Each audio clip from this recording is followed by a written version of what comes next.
Alright, ladies and gentlemen, welcome back to the channel. Today we're talking about the San Francisco 49ers. I know they've lost quite a bit of players, but getting Javon Hargrave, I think that San Francisco has done what they needed to do heading into the offseason, and that was bulk up your interior pass rush. Javon Hargrave is an absolute stud. I know that, some people are saying, oh, he's on the wrong side of 30. It's like, tough luck. He just turned 30. He's coming off a season where he had 11 sacks.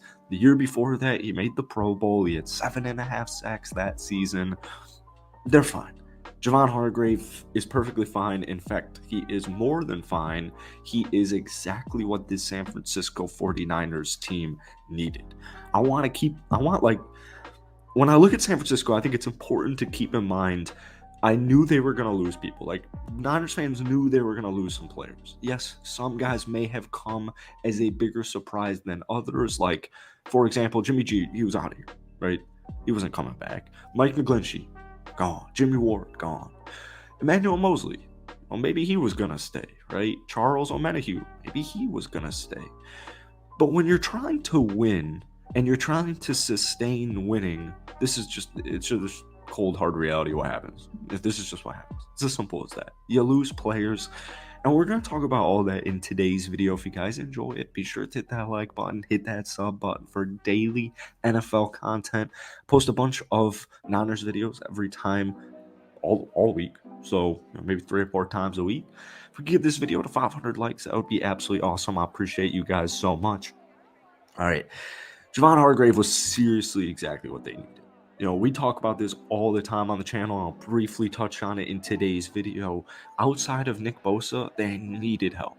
They just seriously needed help. Not only getting to the QB, but I think consistency and reliability getting to the QB is a pretty big deal. Keep in mind, the Niners have really, really good depth. Like guys like T.Y. McGill, very underrated. He's on his way back, earned a second contract with San Francisco. Having guys like T.Y. are huge for the team because it's a long season. Not even mentioning injuries, because no one wants to talk about injuries. Unfortunately, it's part of the game. It happens. They do happen, and they do suck. But even just from a depth perspective, it's a long season. It's 18 weeks. You play 17 games. Then you have the playoffs. So what do you want? Well, obviously, you want your stars and superstars. You want your Nick Bosa superstar. You want your Javon Hargrave star. All right? But you also need reliable depth pieces. And ideally, those depth pieces are young and also cheap. You want young and cheap depth players who are ready to come in and make an impact. So I know when we take a look at just kind of like San Francisco's offseason broadly, it's like, all right, well, I guess they lost guys like Mike McGlinchey. I guess they lost Jimmy Ward, Emmanuel Mosley, Charles Omenihu, Jimmy G, DeMeco Ryans.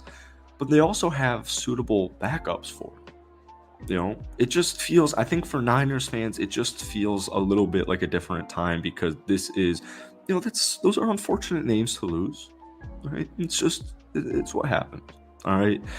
That's what good teams do. And that's what good GMs do. That's what good coaches do. They work with what they got. They get creative, and it's next man up. So when I look at San Francisco, what did they desperately need? They needed help getting to that QB, and that's exactly what they got. So to me, considering you still have, like, San Francisco has 11 draft picks this year. 11 draft picks. But it's just week 1 of free agency.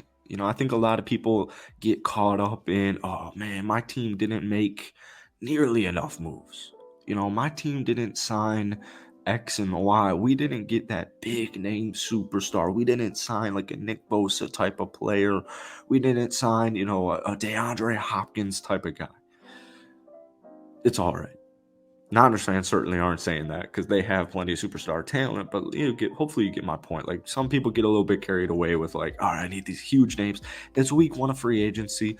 The draft hasn't even began. San Francisco is still looking good as ever. Obviously, the quarterback position is the big one. Brock Purdy, Trey Lance. I think Sam Darnold was the best possible move for Kyle Shanahan and for Sam Darnold. Sam Darnold is a perfect system quarterback. All right. And last season with Carolina, they started it off with Baker.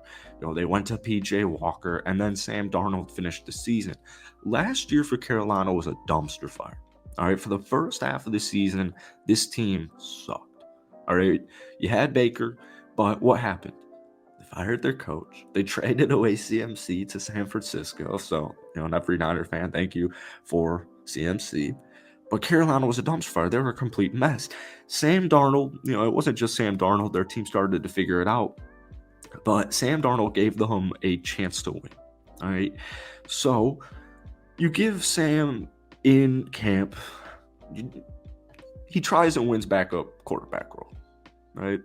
But in general, you want to prepare for the worst case scenario. And the worst case scenario happened last year against Philadelphia. And it really sucks because I really wanted to see Brock Purdy. I would have loved to see Trey Lance as well. It just sucks the turn of events. But there's obviously something bigger at play here. It's hard to, I know the season didn't end, but who knows what it led to. It led to seeing more Brock Purdy. And who knows what that means. Maybe we see a championship this year. Maybe San Francisco gets to the Super Bowl with Brock Purdy. Who knows what's going to happen? That's the whole point of it. But I think getting Sam Darnold in case something similar were to arise, God forbid, now you're at least prepared. I just genuinely, I don't think you could have prepared for something last year. So you have your QBs, you have your 3 QBs right now. I guess we're waiting to see what's going to happen with Trey Lance. I don't think anything is going to happen, though, honestly. See who's the starter. My guess is Brock Purdy. However, he did get injured very late into the season. I think they'll probably draft a quarterback late in the rounds, and he will kind of be your 4th QB. That's my prediction with the QB position. But outside of that, man, you still have George Kittle, you still have Deebo Samuel, you still have CMC, you still have Elijah Mitchell. You still have a good offensive line. Defensively, you still have your big name players. I still have Nick Bosa on this roster, right? I really think San Francisco's only flaw defensively was getting to the QB, and that's something you really need in the playoffs. I know it sounds redundant, but you desperately need that in the playoffs. You just need it so badly. They were great against the run. They were solid against the pass. And the reason I say solid is because they got to get to the QB at a more consistent, reliable rate outside of Nick Bosa. So that's it for today. If you guys enjoyed it, be sure to hit that like button, hit that sub button. Once again, if we get 500 likes on this video, that would mean the world to me. I hope you guys have a great rest of your weekend. And I'm excited for week 2 of free agency. And if something happens to San Francisco, definitely come on over by the channel and I'll drop a video for you guys. So peace.